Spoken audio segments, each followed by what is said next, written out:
the size. It was very, very tall. I think it was like, well, at the time, well, I mean, yeah, I mean, it's even for its time, even for its time, it's kind of a modest temple. Like you see the ziggurats, which we talked about before. Those things were like 10 times the size, and those were probably temples.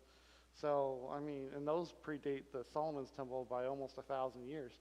So I mean, we might think of it, okay, well, 3,000 years ago, that seems like a big building like that might seem grand, but not really. I mean, it was certainly a big deal. I don't want to dismiss that it wasn't a big deal. I'm not. I mean, yeah. Well, I'm talking about size. I'm not talking about beauty. Yeah, yeah. Um, so the biggest problem with it is that not that we don't have evidence that it existed, it's just that it's nearly impossible for us to find evidence that existed. Much like that we kind of talked about with, remember we talked about finding a traditional site for Moses crossing the Red Sea, and one of the big hindrances to Moses crossing the Red Sea, and the reason we're probably never going to find anything is because they flooded the whole area for the Suez Canal. Remember us talking about that? In a similar fashion, we will probably, at least not in my lifetime, I mean, probably not in my lifetime.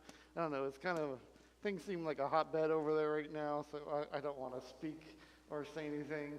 But this is the main reason we will probably never find anything, because as long as this structure continues to exist on the Temple Mount, any actual excavation of the Temple Mount is going to be nearly impossible. You guys know what this structure is?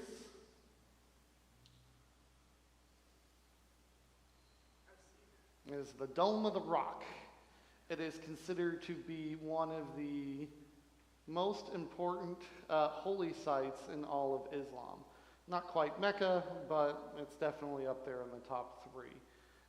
It is a mosque. You can go and visit it today. I don't think you can necessarily go inside it. When I was there, they were not allowing anybody in. I did go up to the actual Temple Mount area. I got to walk around the Temple Mount area, but because this particular structure sits on top of the Temple Mount, and the fact that we knew at least two other temples were built in its place, finding evidence of Solomon's temple is going to be really, really difficult. Yes?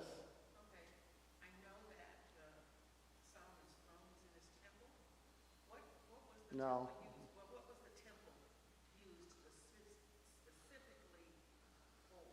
I don't know what you mean by Solomon's throne in his temple. No. So this, by calling it Solomon's temple, it's just referring to the fact that Solomon's is credited with the one that built it. It is God's temple, and that's what it was used for. The temple itself had two main rooms, including the outer court. Uh, you can kind of see right here what it probably looked like. This is a picture of the outside of the temple, best guess, where you have an outer court with a sacrificial altar on one side and a large bronze basin on the other for purification rituals on the other side. Inside the temple, you had the outer room and the inner room, and I don't even remember if those are the exact names for it. The outer room, you were only allowed to enter if you were a member of the priesthood, and it consisted of a few different things, mostly a small altar and the lampstand. And inside, you had the curtain, and beyond the curtain, you had the Holy of Holies, which only one person once a year was allowed to enter on the Day of Atonement and offer sacrifices for the nation of Israel, and that had to be the high priest at that time. And to make sure that God didn't strike him dead, often they had a rope tied around him and he wore bells so they knew he was moving, and whatnot. So if you look at the actual dimensions as described, I think it's in 1 Kings, starting in 1 Kings around chapter 5, maybe somewhere in that general vicinity. I'm just kind of going off the top of my head. Solomon's reign covers 1 Kings chapter 1 all the way to chapter 11. The building of the temple is somewhere in the middle of that. So if you want to actually know what the specifics of the temple building project were, you can go and you can actually find that. So, do we have any proof that it existed? Well, like I said, that's hard, and it's probably we're not ever going to find proof in our lifetime. The closest evidence that we have for that this was an active holy site thousands of years ago is found through a project that began in, I think, the 1999, when Islamic construction workers started taking thousands of tons. Do you know how much a ton is? 2,000 pounds. So 9,000 times 2,000. That's how much dirt that they were taking away from the Temple Mount area. Well, that's kind of a big deal in the Holy Land.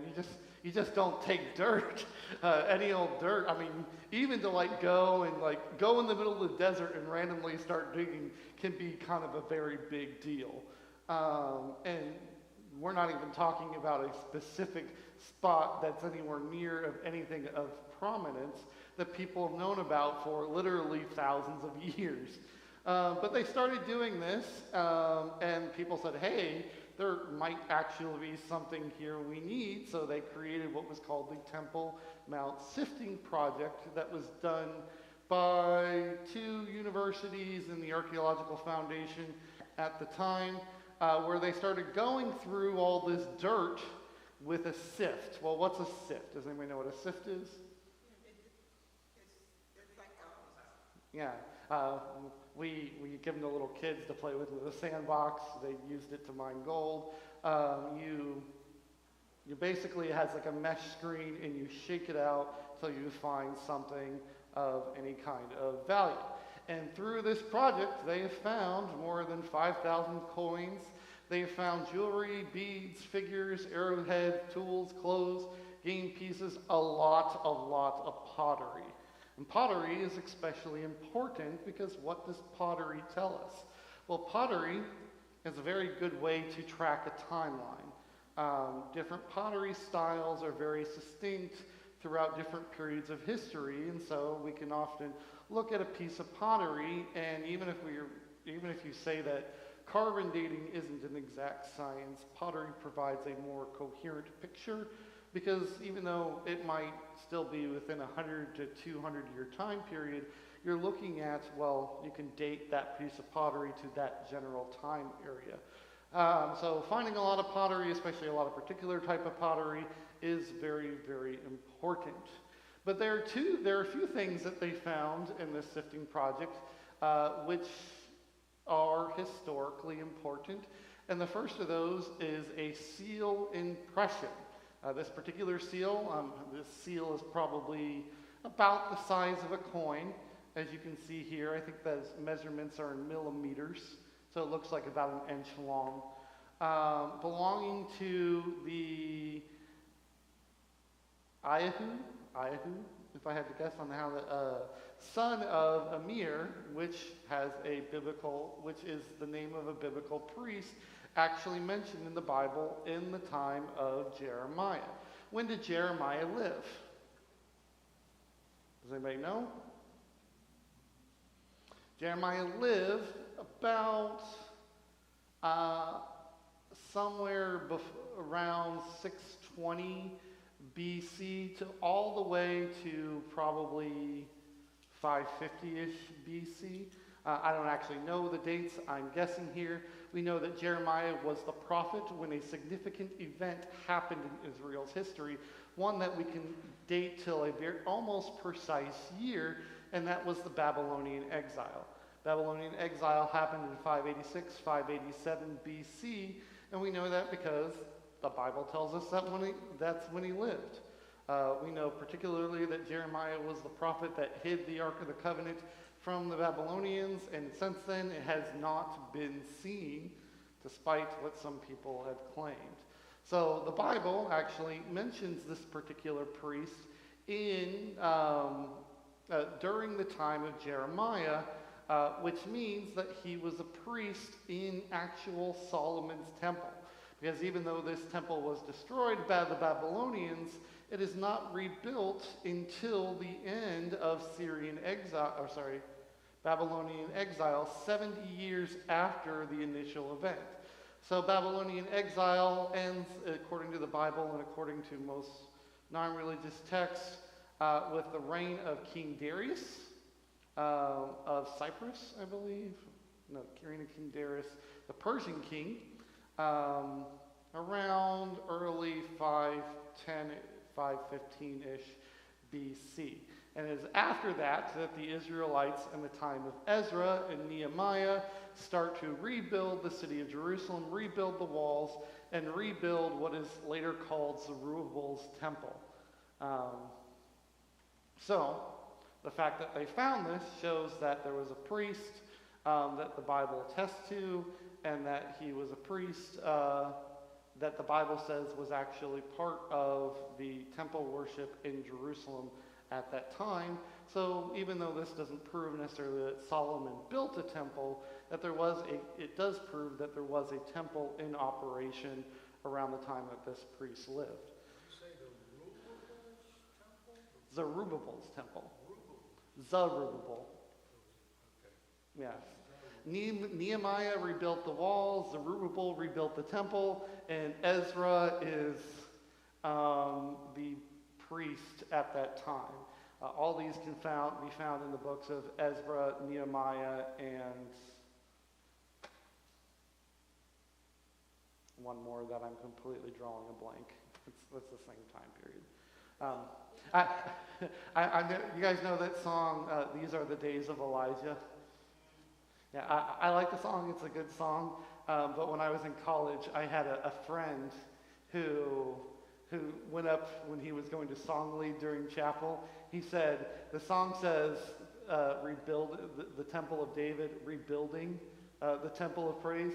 Well, first off, David never built a temple, and Solomon did not rebuild a temple. It was Zerubbabel who rebuilt the temple, and so he made us all sing Zerubbabel in that line there. And then I've never forgot that it was Zerubbabel that rebuilt the temple because of that. We know that Ezekiel? It's not the one I'm thinking. I'd have to look. Hold on a second. I know I'm walking off. No, it's not Daniel either.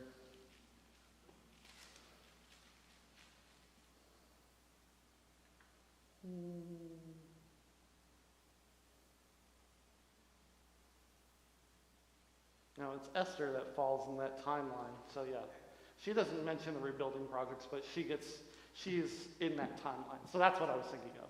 It has nothing to do with the rebuilding projects, but it's the book that falls into that time period. All right. So through the Temple Mount shifting project, the finds from the first temporal period range from 10th century BCE, so that's around 900, until the destruction of the temple in 586 BC. These include abundance of pottery. About 15% of the things that they have found are pottery, a relatively high proportion of jugs, juglets, fragmented terracotta figurines. Terracotta is a type of clay. So I kind of figured terracotta and pottery are the same thing. The thing about terracotta is it tends to last really well over long periods of time. Probably smashed on purpose, meaning that if you were smashing it on purpose, it was either through desecration or the fact that they were representing false idol worship. Also, I guess that would be a form of desecration. We see some indication of that in 2 Kings 13:2. Pottery handles with specific in size markings that may indicate a unique cultic design for the contents of pots, stones, slingshots, shekels, stone weights, arrowheads, and other finds. So they have found a lot of interesting things. Some of the things that they found, an arrowhead, a weight. I wonder how big this weight is because it doesn't have a measurement here. Weights are really fascinating because weights is like pottery. People don't use the same type of weights over time period, and often with location and time, you can kind of indicate what kind of weight might have actually been used. The thing about this is, I started talking about this last time, that when you start talking about things like this, one thing you need to understand is how a lot of artifacts come into light. Imagine this. I think it's 1947. And you are a prominent scholar, and you are walking around the marketplace, and you see a young boy that is being followed by a number of sheep. And in your hands, you see what looks like a rather old-looking scroll. You're wondering what a sheep boy is doing with a rather old-looking scroll. You follow him to a local stall as the sheep boy tries to pawn off the scroll to the local merchant, who has many other artifacts like that. Through some investigation, you examine the scroll and determine that this is the book of Isaiah. In fact, it's not only a book of Isaiah, it is what appears for all intents and purposes to be a very old book of Isaiah. And you thought this might be some of prominence. This is very, very similar to how the Dead Sea Scrolls were discovered. However, imagine that also at that man's stall, there are a lot of other type of artifacts. Some that look just like the scroll that you have, and you stand there thinking, well, that's a lot of garbage. That's one thing I noticed when I would see things on the street in China, is that they would peddle a lot of junk. Things that trinkets, maybe a memento of your visit there to the land, but nothing of any prominent importance, because if you actually had something of prominent importance, you wouldn't be selling it for pennies on the dollar in the middle of a street. However, if you had a little bit of skill, you could quite possibly make a ton of money selling this stuff, especially if it was tied to a very significant figure. So the last 25 years of archaeology, especially, I'm sure all types of archaeology, but I don't follow all types of archaeology, especially biblical archaeology, have been plagued by this question up here. Is it real or is it a forgery? Looks real. All right. This one is probably, this particular box, which does not have to do with Solomon's temple, is probably the most famous out of all of the things that say, is this real or is this a forgery? Because everybody will agree that this particular box is real. Do any of you know what this is? Yeah, oh good, you do know. This is called an ossuary. An ossuary is just, it's a bone box. And it's not very big. You can probably carry, well, I doubt you can carry it in your hands because it's made of solid stone. But it could probably fit in your hands if you could carry it as being maybe the size of a small baby coffin. Typically, what you would do is if you had maybe a little bit of money, your family would have a family tomb, much similar in the way of you would enter that tomb, you would roll back the stone, and there would be a platform for preparing the body and some slats in the walls for the bodies as they decomposed. And then when eventually, after a period of time, once the body had mostly decomposed, the bones would be washed and carefully placed in a box like this. Finding these boxes are incredibly common because for a long time, that is how people took care of their dead. In a very similar manner, this is mostly how we still take care of our dead, except we skip the whole decomposing process, instead bury them in a very expensive box.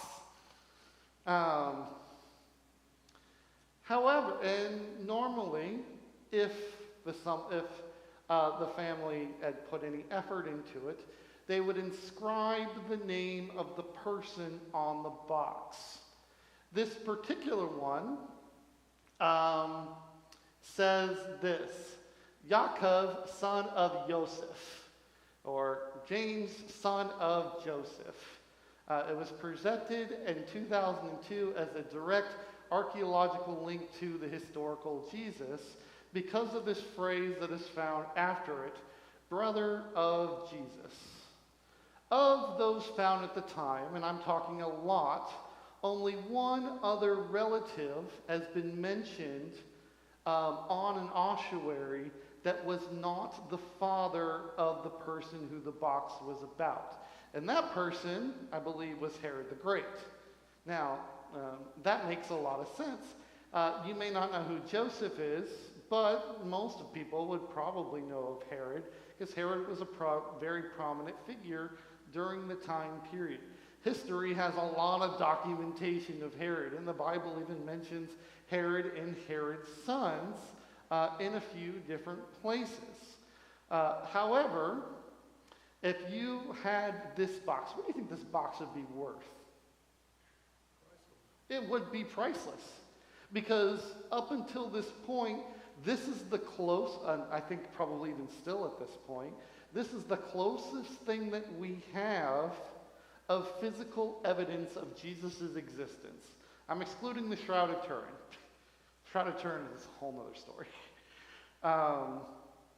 So this person presented it to the Archaeological Society in 2022 for what it is. And while people do not deny it is a bone box, people do not deny that it is roughly 2,000 years old, what people deny is this inscription on the later half of the box. Both James and Joseph are very, very common names for the time period. I don't know if this is the only bone box they have found in this combination of names. I could not answer that particular question. But to find them one after another is not even all that surprising given the commonality of the names for the time period. What would have made this very, very unique is also finding this particular object. So if someone came up to you and said, I have an ossuary, well, that would be pretty impressive in itself. I have an ossuary that's 2,000 years old. Well, that's really, really impressive. All right, and I have this ossuary, and it belongs to the brother of Jesus. How many of you are going to believe that? Anybody? How many people think it's real? How many people think it's fake? You have to look at other things associated with it. Well, and that's part of the thing, is most of the things have been done on the actual cutting of the latter half of the statement. Was that cut differently than the earlier half of the statement? Eventually, the general consensus is now that this is a real archaeological find, preserved in its entirety.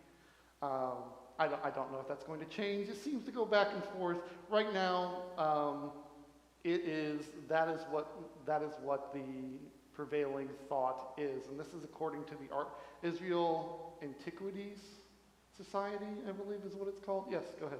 I was just going to say they did carbon dating on the script. Yeah. And the patina inside the script was the same as the patina on the outside. Yeah, oh, thank you. I'm glad you brought that up. And I think that's the most convincing evidence. It's the reason I believe it's real, because everything else is more based on speculation, but that's the closest it comes to hard evidence. At the very least, I mean, whoever cut it enough that you could tell it wasn't necessarily cut recently. Particularly saying the cutting is the same is where a lot of the argument comes, because the cutting could have been added also at a much later date and still had a very similar result. I don't know what kind of date that would have to have, and that's where the whole Matina argument mostly comes from. But, I mean, short of another example of that, I think you have to stick with the simplest explanation. And the simplest explanation is that it is probably all cut at the same time, or at least makes sense for it all being cut at the same time. So I personally believe that this is a real artifact in its entirety, and the prevailing thought right now is without better tools, and so far the tools that we've had that have improved over time seem to collaborate that it is preserved in its entirety, indicated it is at least a real thing, and Jesus Christ is the one that makes the most sense, though I suppose Yeshua is also a form of Joshua, so it's also quite possible that this could just be a very strong coincidence. That maybe has nothing to do with Jesus at all. But it brings up this is the most famous case when it comes to is it real or is it forgery. The second one actually kind of dates to the time period that we're talking about, and this is what is called the ivy pomegranate. This thing is probably a piece of a staff or a scepter. It itself is not very big. I don't know if I have another one. I do not. I think it's no bigger than my hand. Probably even smaller than that. I saw it next to a measurement, but I apparently didn't have that here. And the inscription is broken, and so piecing the exact inscription together is not all that difficult because it's a very small thing, but it says belonging to the implication being temple of Yahweh, given the small break, holy to the priest, used by the priest in the first temple. This would be Solomon's temple, dating back to around 900 BC. Like the claim of the ossuary, it was also found in the shop and was later declared to be a fake in 2008. Especially as you look at the markings that where the cut off is that those cuts indicate that the break, well, I'll talk about that here in a second. Eventually, so this is what it says. It came from a marking did not have proper providence. The improbability of the artifact being around 300 or 400 years before it was purposely described. There are two breaks in the pomegranate, one ancient and one modern. So yeah, that's where the thing is. It has to do with the modern break is where those cuts are. Where a modern forger was trying to inscribe on the pomegranate and intentionally broke it. Also, there's space in between words. This is not something you see in ancient writings. In fact, I remember having to read some ancient texts, and I absolutely hated reading ancient texts because you had to know where those words ended and began. Have you guys ever read English words that were all blocked together and there were no spaces? I mean, you could do it, right? But it's going to be a lot harder. So dividers came much later in antiquity. In fact, even by the 1st century, they really weren't even using dividers. All those are kind of saying, well, this 3,000-year-old object is probably a fake. Eventually, it was overturned, saying that that it was real. Just because something came out of a market doesn't necessarily disqualify it as something authentic, because things like the Dead Sea Scrolls were found to be authentic, and those originally came out of a market. It's theoretically possible that in the Iron Age, too, this is around the time of David and Solomon, inscription was engraved on a late Bronze Age item, meaning that even though that this is an object used in the Temple of Solomon, the object itself is much older, and it wasn't inscribed till sometime after that. Even the ones that are skeptical of this agree that at least one letter formerly thought to be an indication of a forgery because it stopped short of the break, had a perfectly rational exploration and incised as it should be for the time period. And then, of course, there are a lot of arguments that go against the divider thing. I don't remember any of them because it's not really something I saw, other than the fact that there are other examples out there. The Jehosha inscription, this one I think is a metal, I think this is a bronze metal sheet. It was written in Phoenician script, referring to King Jehoshaphat and his work on the temple. This is 2 Kings chapter 12, verses 1 through 16. So this is, I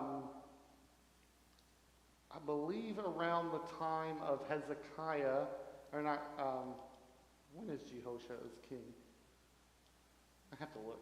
Hold on a second.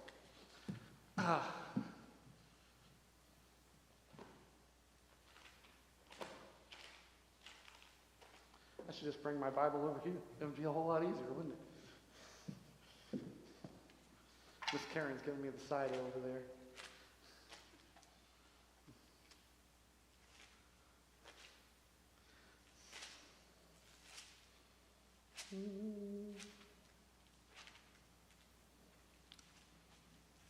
My kids are not reacting well to the pollen. They both have been coughing up lungs the last 2 days. It's that time of year again, isn't it? Hopefully this rain will wash some of it down.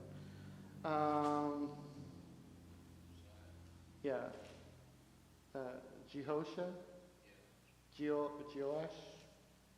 All right, so yeah, this is around the time of Elijah. Elisha, not Elijah. So Elijah is the prophet in the time of Ahab, and so then after he's still prophet when Ahab dies, eventually he is taken up to heaven, and Elijah is the successor. So this takes place in the time of Elisha. So that was before this would probably be early 800s, somewhere between 850 and 800 BC.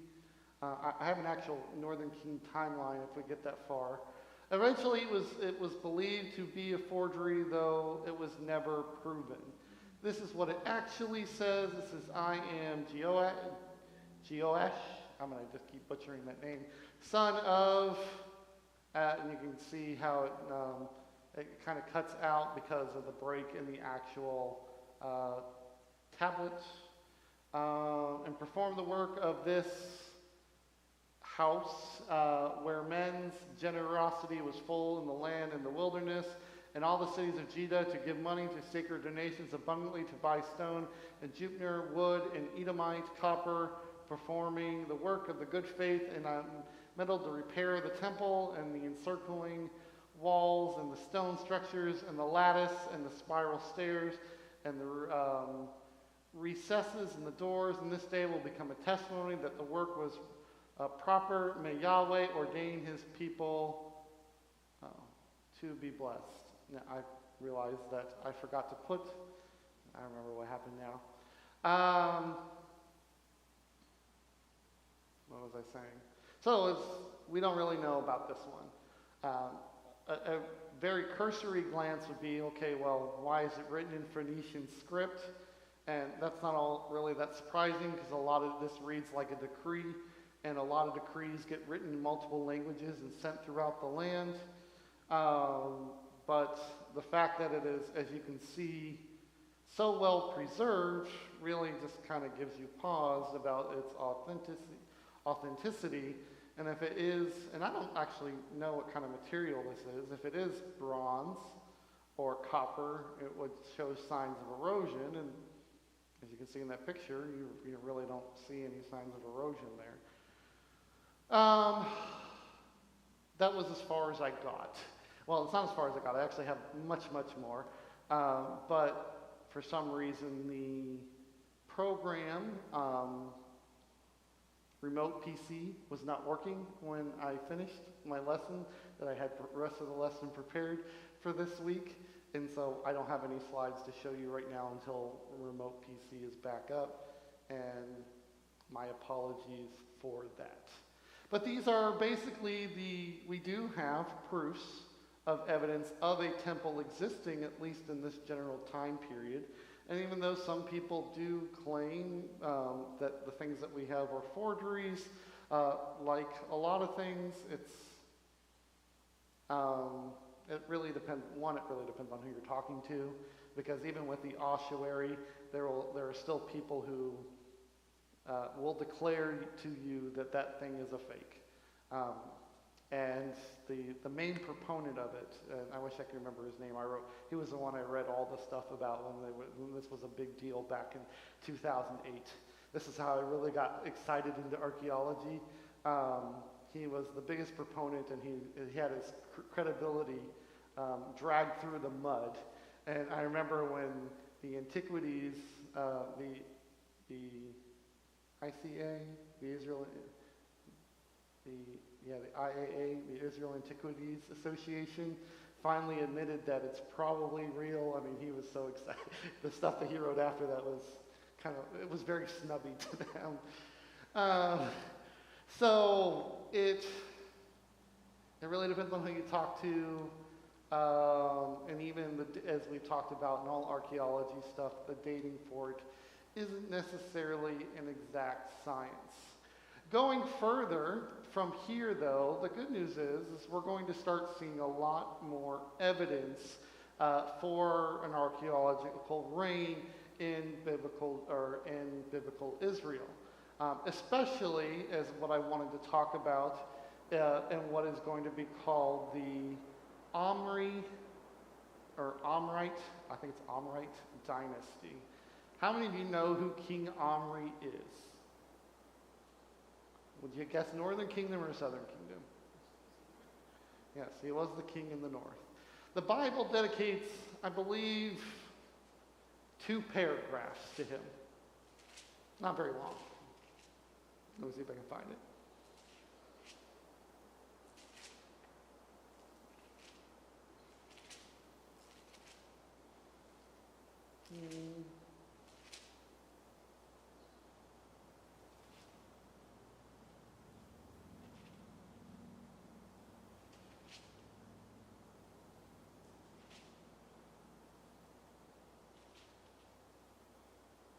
Must be before 2 Kings.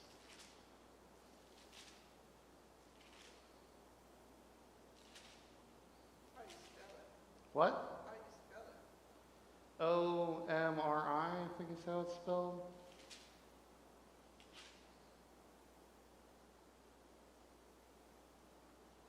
Yeah. This is why I always have my notes. I don't have to worry about looking stuff up. Oh, here it is. 1 Kings chapter 16.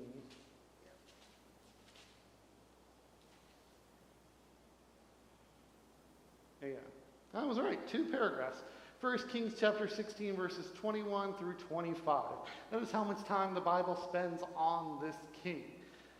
Despite that lack of information found in the Bible, the Omri house is considered one of the most important houses in Israel's history, not for its belief in following God. In fact, if you actually read the text according to King Omri was someone who did sight evil in the sight of the Lord.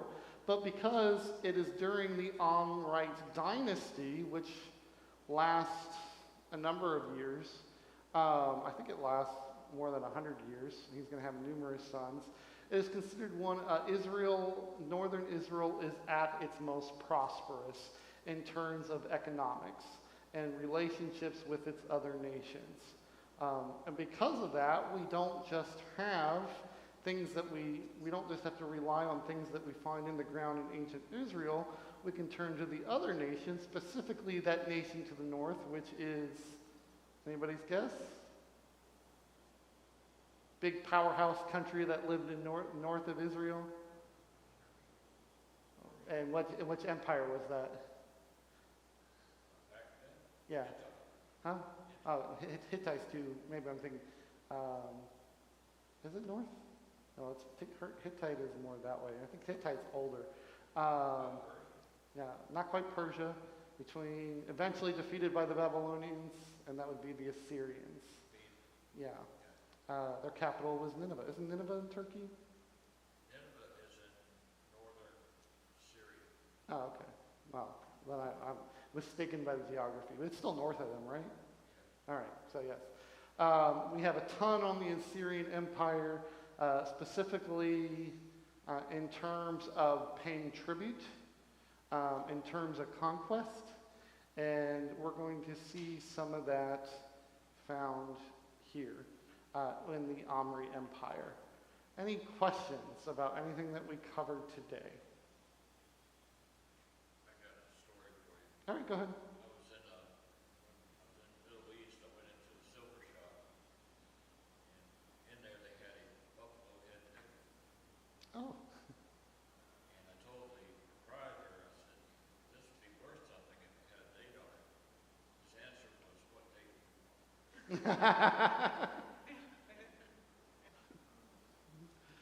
yeah, that's probably true. It was, Yeah. Well, I mean, I'm not doubting your story, but I'm not surprised that he would say something like that either. You, especially with coinage, U.S. coinage, if you find the value of a coin in the United States can change drastically depending on if it has a different number or letter on it. It changes a little bit depending on what actual material it is. I think it was in 1965 we stopped using silver in coins. So if you find old coins, especially quarters and dimes, I believe nickel was always just made of nickel. You will find them made of silver. During World War II, we didn't make pennies out of copper, we made them out of steel. And so if you find silver pennies, you probably have a steel penny, and those are worth more than normal pennies. And in the future, if you find a penny at all, that might be a big deal too, because we're not using pennies anymore. Is that nickel weathered or newly minted? no, it was weathered. You could tell that the date was rubbed off on it. Mm-hmm. And that's why I told him, I said, it'd be worth some money if it had a date on it. Yeah. Artifacts hold a lot of intrinsic value, and the higher that intrinsic value is, the more of a price tag you can put on them. And so a lot of things, especially a lot of smuggling, a lot of stealing, has happened around preserving cultures because of how important artifacts tend to be. You kind of get this double-edged sword with the British Empire. The British Empire pillaged a ton of ancient artifacts from the nations that they once host. However, the British Empire also preserved a ton of these artifacts by taking them in the first place. Because they didn't normally find these in the ground, they found them used by some other purpose. Either reconstructed as someone's cooking pot, or holding up a tower or something. That I think they found the Rosetta Stone replastered into a part of a wall. So it's kind of at least when it comes to the country of the United Kingdom, it's kind of a double sword. Yeah, they did these, and it's probably about time that returned a lot of these things to their rightful owners, but they probably also wouldn't exist if they just left them where they were at. It's really fascinating. I think you guys should really kind of dig into that kind of stuff. Not really what my class is about. But every once in a while, you'll still see like smuggling and forgery, or not some big smuggling scandal or some big forgery scandal. I think a while ago there was something, Hobby Lobby had something to do with a forgery, or not forgery, but a smuggling artifacts out of Iraq. And they got in a lot of trouble for that. So I mean, when it comes to money, I guess people are willing to almost do anything.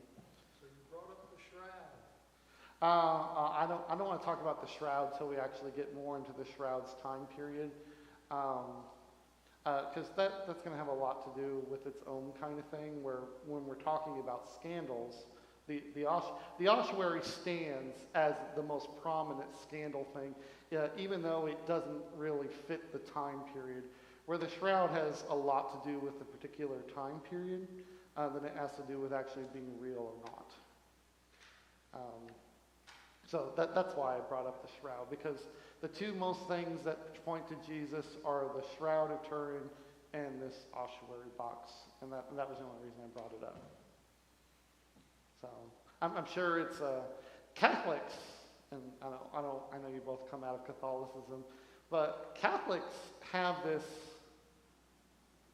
thing, and I'm not exactly sure how it works, where you can collect relics, and those relics also have their own intrinsic value based on its connection to somebody important.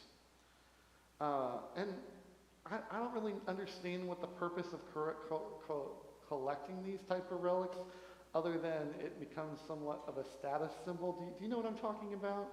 Well, why do Catholics do this? Why? Well, it started with Constantine's mother, Yeah. who went to Jerusalem and supposedly brought back a piece of the cross that Jesus hung on. Mm-hmm. And then after that, in the Middle Ages, they began to collect everything. Mm-hmm. And that's like the story of St. Nicholas, Yeah. original Santa Claus. Yeah. He's actually in two different places, because Venice wanted him over in their Basilica. church, Yeah. basilica. And people that had it over in Greece, so they broke into the church at night, broke down the columns, took it back to Venice. So he's in two different spots. Grave robbery. That's a very big thing in archaeology. They're in the iconic class period. Yeah. Yeah, I know what you're talking about. And even then, it's not just the relics. Like, you can turn something into a relic too, by taking it to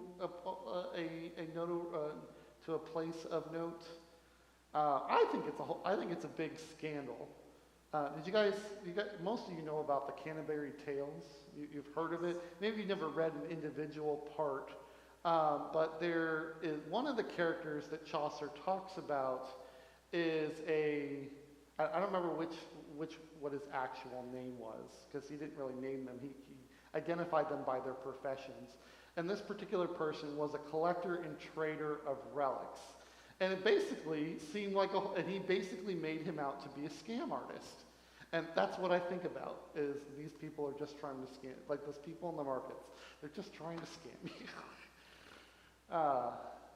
I think that's one of the reasons that the early church was probably resistant to artifacts and holidays or things of importance, to make sure that there was not any kind of idol worship attached to them.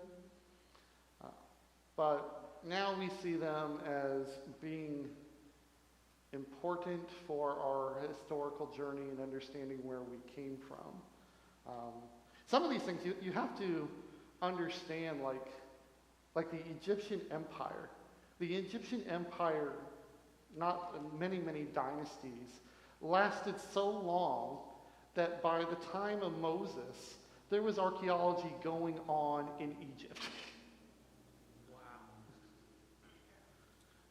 And the same thing could be said pretty much by any especially the Chinese empire. That's been going on. That's probably one of the oldest empires in the world. Even though it has had many different dynasties and many different rulers of who controlled, and the governments changed, and the people are not necessarily the same people, especially once they started intermingling with the Huns. Now the Huns are the most dominant group of Chinese people. You're talking 5,000-6,000 years of history. They're still finding it. It's a good thing too, because the Cultural Revolution destroyed a lot of it. But yeah, well, I'm sorry I forgot about my notes, because I was going to bring a flash drive to transfer from one computer to the next, and I completely forgot that remote PC was down, so I didn't do that. So please forgive me. I'm sorry. I had to cut this short, and now you get to listen to me ramble on about archaeology. So we're going to cut it here with about 7 minutes left of class. Thank you for listening. Next week, no, not next week, 2 weeks from now, I will be at SOAR with the youth group. So we obviously will not have class next time, or at least 2 weeks from now. I will not even be here to preach, but we'll pick back up talking about specifically talking about the Northern Kingdom. So if you guys want to do a little review, I encourage you to read about the Solomon Divide, beginning with the starting in chapter 12. There's 3 things that contribute to that divide. You can guess at some others, but there's 3 main things that contribute to the division of the Northern Kingdom and the Southern Kingdom. And my homework for you is to tell me what those 3 things are. That caused the division? Yes. Yeah, 3 main things. All right.